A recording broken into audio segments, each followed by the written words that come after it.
রাহমাতুল্লাহি ওয়া বারাকাতুহু।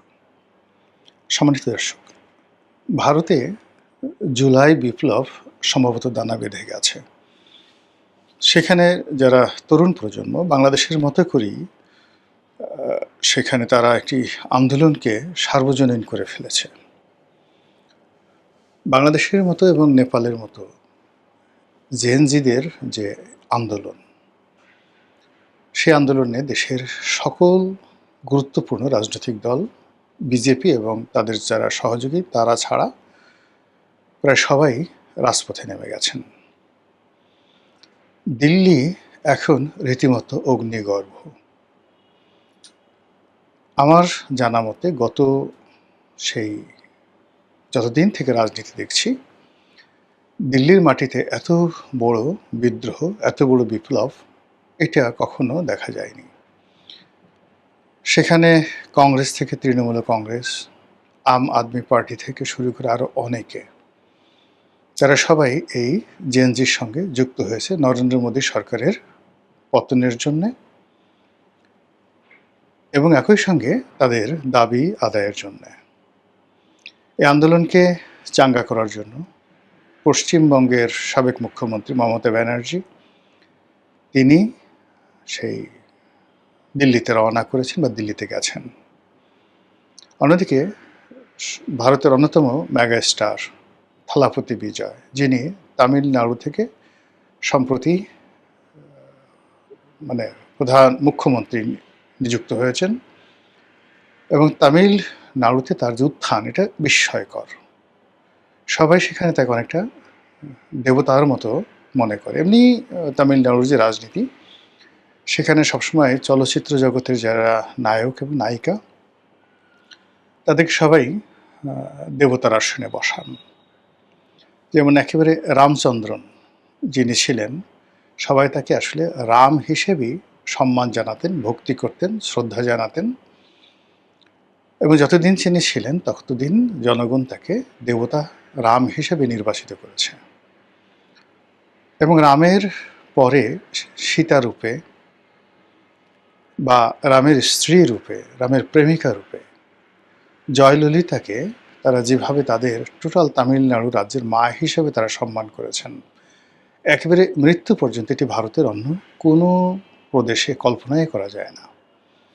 তো রামচন্দ্রন এবং জয়ললিতা, তাদের পরে ঠিক সেই জায়গাটাতে এখন থালাপতি বিজয় মুখ্যমন্ত্রী হিসেবে নির্বাচিত হয়েছেন এবং তিনি নির্বাচিত হওয়ার পরে সেখানে যে ব্যাপক সার্বজনীন রাজনীতি শুরু করেছেন, মুসলমানদের অধিকার প্রতিষ্ঠা, অন্যান্য সংখ্যালঘুদের অধিকার প্রতিষ্ঠা করা, গরু জবাই করতে দেয়া এবং হিন্দুদের বাড়াবাড়ি বন্ধ করার ব্যাপারে সে যে কঠোর ব্যবস্থা তিনি গ্রহণ করেছেন, এই জন্য পুরো ভারতবর্ষে তার একটা ইমেজ গড়ে উঠেছে। আর এমনি চলচ্চিত্রে তার অভিনয়ের কারণে থালাপতি বিজয়, আমি তো আগেই বলেছি, মেগা স্টার। দক্ষিণ ভারত বা এই তামিলনাড়ু থেকে বহু সংখ্যক মেগা স্টার কিন্তু চলে আসছে। আমরা যেমন সেই জয়ললিতাকে জানি, রামচন্দ্রকে জানি, থালাপতি বিজয়কে জানি, তো ওদের এখান থেকে কিন্তু উঠে আসছেন রশ্মিকা মান্দানা, এখান থেকে উঠে আসছেন শ্রীদেবী, আর এখান থেকেই উঠে এসছেন কমল হাসান, এখান থেকে উঠছেন যে এই মুহূর্তে সেই নামটা রজনীকান্ত, ভারতের অন্যতম প্রধান মেগাস্টার রজনীকান্ত। তো কাজেই ভারতের রাজনীতিতে তামিলনাড়ু অত্যন্ত গুরুত্বপূর্ণ একটি বিষয় এবং গুরুত্বপূর্ণ ফ্যাক্টর। অন্যদিকে মুম্বাই বা মহারাষ্ট্র, সেখানে উগ্র ধর্মীয়বাদ বা হিন্দু মহাসভা বা সেখানে বাল ঠাকরের যে পরিবারের যে আধিপত্য, সেই আধিপত্য এখন আর বিজেপির সাথে একীভূত নয়। এমনকি গুজরাট, যে গুজরাটে নরেন্দ্র মোদীর একছত্র আধিপত্য ছিল, সেই গুজরাটও এখন নরেন্দ্র মোদীর হাতছাড়া হওয়ার মতো অবস্থা। সেখানে এই বিজেপির অত্যাচারে, অবিচারে বলতে গেলে অনেকে টু শব্দ করতে পারছে না। গোপালগঞ্জের মানুষ বা বগুড়ার মানুষ যদি বিএনপির বিরুদ্ধে বা গোপালগঞ্জের মানুষ যদি আওয়ামী লীগের বিরুদ্ধে বিক্ষুব্ধ হয়ে ওঠে, হয়তো অনেক কিছু করতে পারবে না, কিন্তু এটা অনেক সর্বনাশ ঘটে। তা এরকম গুজরাটও একই অবস্থা হয়েছে। তাহলে দক্ষিণ ভারতের মহারাষ্ট্র, যেখানে মুম্বাই তো ফিল্ম ইন্ডাস্ট্রি, সেই মহারাষ্ট্র, তারপরে এই যে তামিলনাড়ুর কথা বললাম, তামিলনাড়ু এবং গুজরাট, এই এলাকাগুলোতে মানে বিজেপির একটা,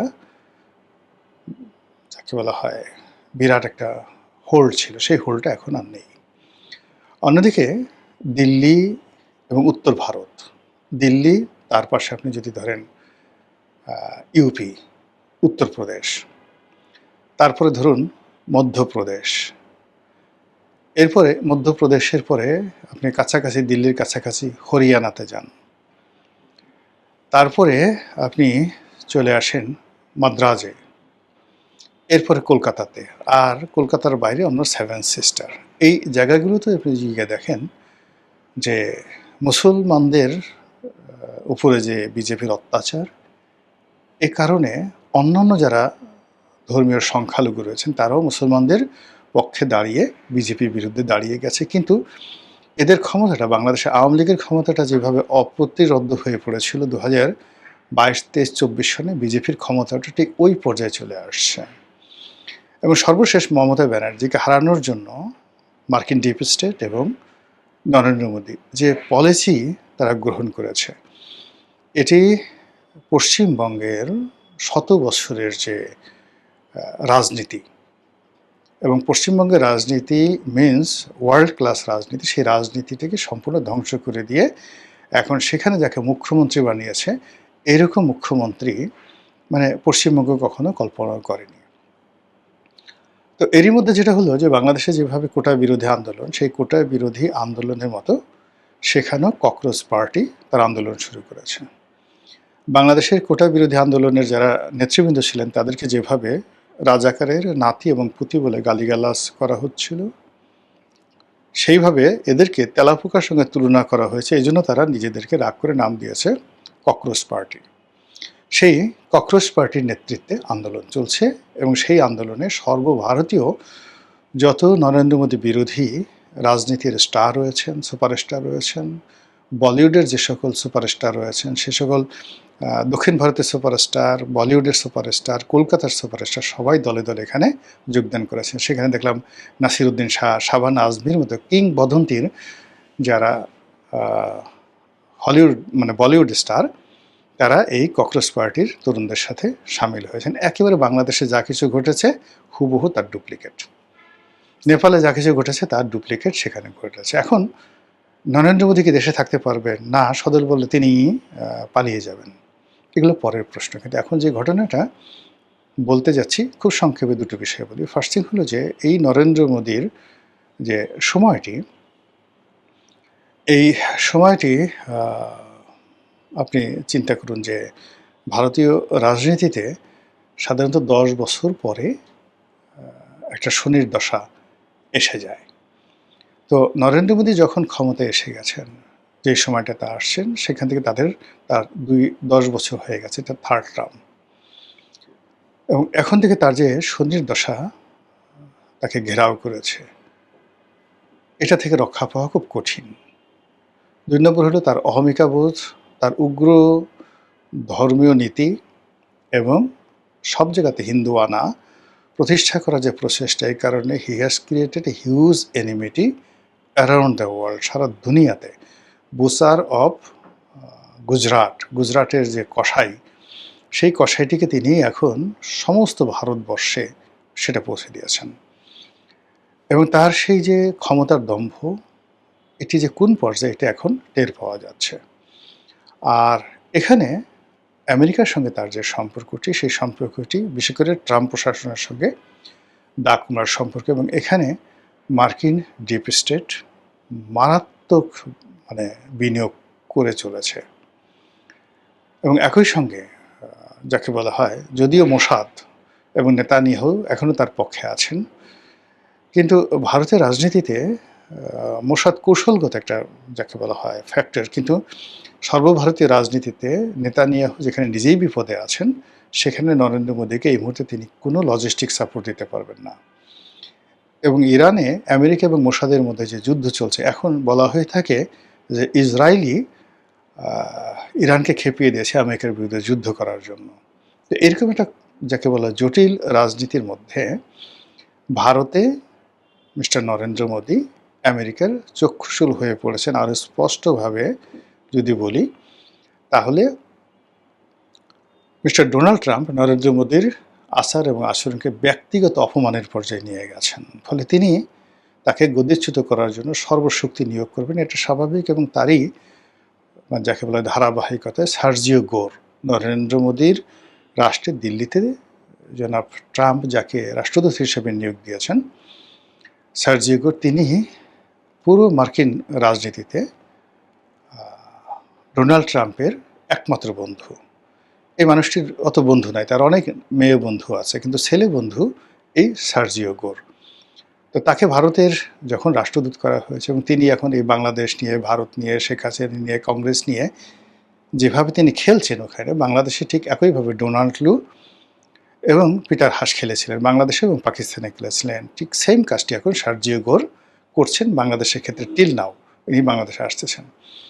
তো কাজী নরেন্দ্র মোদীর ভাগ্যে যে কি ঘটে সেটা বলা যাচ্ছে না। দ্বিতীয়ত হলো যে নরেন্দ্র মোদীর ধরুন যদি পতন হয়, তাহলে শেখ হাসিনার কি হবে? শেখ হাসিনাকে কি বাংলাদেশ হস্তান্তর করবে বাংলাদেশে? ফার্স্ট থিং হলো যে ভারতে কিন্তু বাংলাদেশের মতো হবে না, বাংলাদেশের মতো হবে না। এখানে যদি নরেন্দ্র মোদী সরকার পতন হয় বা নরেন্দ্র মোদীর পতন হয়, পার্লামেন্ট থেকে যাবে। সেখানে হয়তো দেখা গেল যে প্রধানমন্ত্রী পরিবর্তন হবে, মন্ত্রী পরিষদ পরিবর্তন হবে, কিন্তু পার্লামেন্ট থেকে বিজেপি যেহেতু সংখ্যাগরিষ্ঠতা লাভ করেছে, কাজেই তাদের ভেতর থেকে অন্য কেউ প্রধানমন্ত্রী হবেন।